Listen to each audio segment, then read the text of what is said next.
In this video, we are going to discuss resistance of p-n junction diode.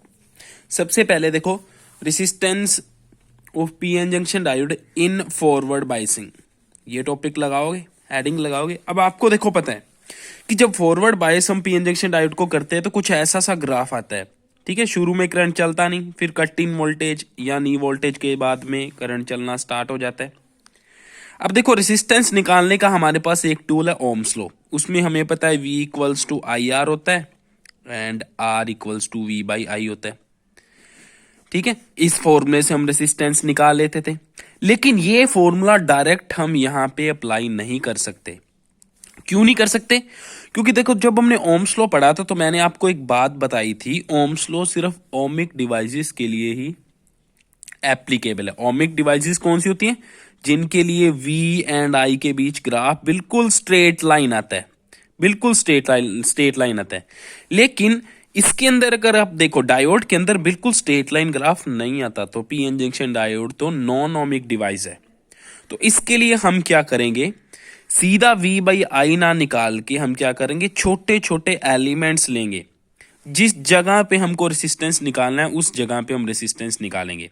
जैसे suppose मैं बोलूं कि जब मैंने इतनी वोल्टेज लगा रखी यहाँ पे जैसे पहुंचा मैं, मतलब कहने का मतलब है कि हम छोटा सा गैप लेंगे वोल्टेज का. जैसे मैंने ये 2 पॉइंट्स कंसीडर कर लिए, इसके कॉरस्पॉन्डिंग परपेंडिकुलर लगाया तो मुझे क्या मिल जाएगा, एक स्मॉल वोल्टेज मिल जाएगी.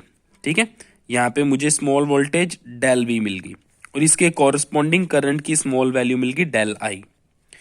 फिर ओम्स लॉ के फॉर्मूले से मैं क्या करूंगा, del V by del I निकाल दूंगा. तो मेरे पास आर फॉरवर्ड की वैल्यू आ जाएगी, डी एफ यहाँ पे फॉरवर्ड के लिए लगाया मैंने. ठीक है, D V F divide by D V D I F. ठीक है, तो ये फॉरवर्ड रेसिस्टेंस का फॉर्मूला क्या बन गया, del V F divide by del E I. मतलब हम सीधा वोल्टेज अपॉन करंट यूज नहीं करेंगे, हम लिखेंगे small change in voltage divide by small change in current equals to forward resistance. और ये वैल्यू अलग अलग जगह पे अलग अलग होगी. जैसे देखो यहाँ की बात करें तो यहाँ पे रेसिस्टेंस कुछ ज्यादा होगा, यहाँ पे थोड़ा सा कम. अगर यहाँ पे हम 2 पॉइंट्स चूज करते हैं तो यहाँ पे हम देखते हैं कि थोड़ी सी वोल्टेज के लिए करंट का वेरिएशन काफी ज्यादा आ रहा है, तो इस जगह पे फॉरवर्ड रेसिस्टेंस की वैल्यू काफी ज्यादा होगी. तो मतलब अलग अलग जगह पे रेसिस्टेंस की वैल्यू अलग अलग होगी. मींस अलग अलग वोल्टेज पे अलग अलग रेसिस्टेंस की वैल्यू होगी, अलग अलग फॉरवर्ड रेसिस्टेंस की वैल्यू होगी. तो इसलिए ये वाला जो रेसिस्टेंस है इसको हम क्या बोलते हैं, डीसी एसी रेसिस्टेंस. ये AC resistance of forward bias हो गया p-n junction diode. AC resistance of p-n junction diode in forward bias हो गया. क्योंकि जिस तरह एसी अपनी वैल्यू चेंज करता है, ये रेसिस्टेंस भी अलग अलग जगह पे अलग अलग वैल्यू रखता है. और ओमिक डिवाइसेस में क्या होता था, रेसिस्टेंस की वैल्यू पूरे ग्राफ में सेम ही होती थी. यहाँ पे जैसे मैंने वोल्टेज की कोई वैल्यू ले ली, इसके कोरस्पॉन्डिंग करंट की वैल्यू यहाँ पे आएगी. तो V अपॉन आई से सपोज रेसिस्टेंस 5 ओम आ गया, तो इस पॉइंट अगर मैं ये पॉइंट लूं तो यहाँ पे भी वोल्टेज एंड करंट का रेशियो 5 ओम ही आएगा. यहाँ पे मैं पॉइंट्स ले लूं तो यहाँ पे एक V की वैल्यू आएगी, इसके कोरस्पॉन्डिंग I की वैल्यू आएगी, वहां पे भी V अपॉन आई का रेशियो 5 ओम ही आएगा. तो ओमिक डिवाइसेस में तो हर जगह रेसिस्टेंस सेम ही आता था. तो वहां पे जो हम रेसिस्टेंस फाइंड करते थे वो डीसी रेसिस्टेंस था. लेकिन डायोड में जो हम रेसिस्टेंस फाइंड करेंगे उसको एसी रेसिस्टेंस बोलेंगे. निकालना कैसे, स्मॉल चेंज इन वोल्टेज ले लो, उसके corresponding small change in current ले लो, दोनों को डिवाइड कर दो, फॉरवर्ड रेसिस्टेंस आ जाएगा. अब देखो क्वेश्चन एग्जाम में या तो एक ग्राफ दे देगा, कोई पर्टिकुलर वोल्टेज दे देगा कि ये वोल्टेज है, उस पॉइंट पे बताओ कि रेसिस्टेंस की वैल्यू क्या आएगी. तो आप वो पॉइंट देख लोगे, उसके कोरस्पॉन्डिंग करंट की वैल्यू देख लोगे, डिवाइड करके उस पॉइंट पे वो रेसिस्टेंस की वैल्यू आ जाएगी. ऐसे सॉल्व कर सकते हो. या वो पूछ लेता फॉरवर्ड रेसिस्टेंस है वो कितना का होता है, तो वो 1 ओम से 100 ओम के बीच में लाई करता है. ठीक है, जो प्रैक्टिकल p-n जंक्शन डायोड होता है उसका फॉरवर्ड बायस में रेसिस्टेंस कितना होता है, 1 ओम टू 100 ओम. लेकिन जो आइडियल p-n जंक्शन डायोड होता है बिल्कुल आइडियल कंडीशन में, तो वो रेसिस्टेंस होता है 0 ओम. ये बहुत इंपॉर्टेंट है. ठीक है, जो आइडियल p-n जंक्शन डायोड होता है उसका फॉरवर्ड बायस में रेसिस्टेंस 0 ओम होता है. तो एक वो शॉर्टेड वायर की तरह बिहेव करता है, कोई रेसिस्टेंस प्रोवाइड नहीं करवाता. लेकिन प्रैक्टिकली क्या होता है, वो 1 ओम से 100 ओम के बीच में लाई करता है. जैसे हमने फॉरवर्ड बायस के लिए निकाला है वैसे ही रिवर्स बायस में भी हम क्या कर सकते हैं, रेसिस्टेंस निकाल सकते हैं। वो भी एसी रेसिस्टेंस ही होगा, वो भी क्या होगा, small change in reverse voltage divide by small change in reverse current. और वो क्या 10⁻⁶ ओम के ऑर्डर का होता है, काफ़ी लार्ज होता है, क्योंकि रिवर्स बायस में करंट बहुत कम चलता है तो ऑब्वियसली रेसिस्टेंस तो लार्ज ही होगा।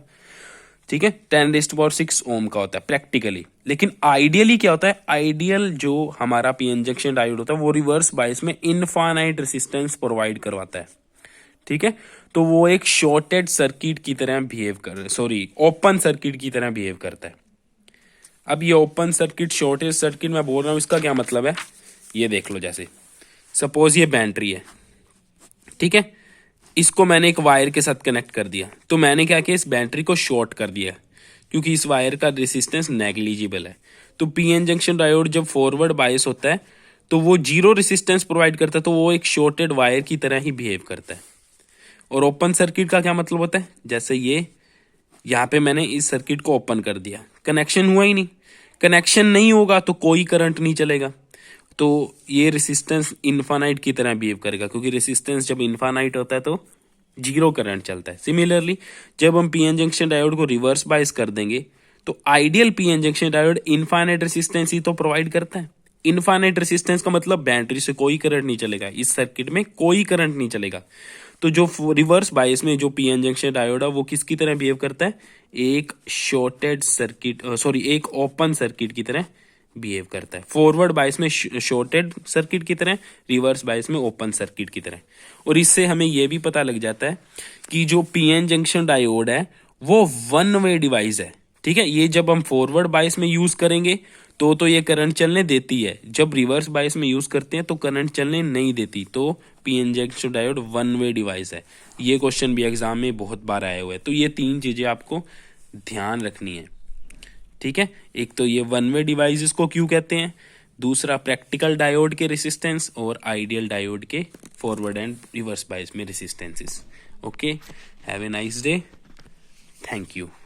नेक्स्ट क्लास होएगी, उसमें हम डिस्कस करेंगे मे बी या तो हाफ वे फुल वे रेक्टिफायर या फिर इसके जो स्पेशल पर्पस डायोड्स हैं वो।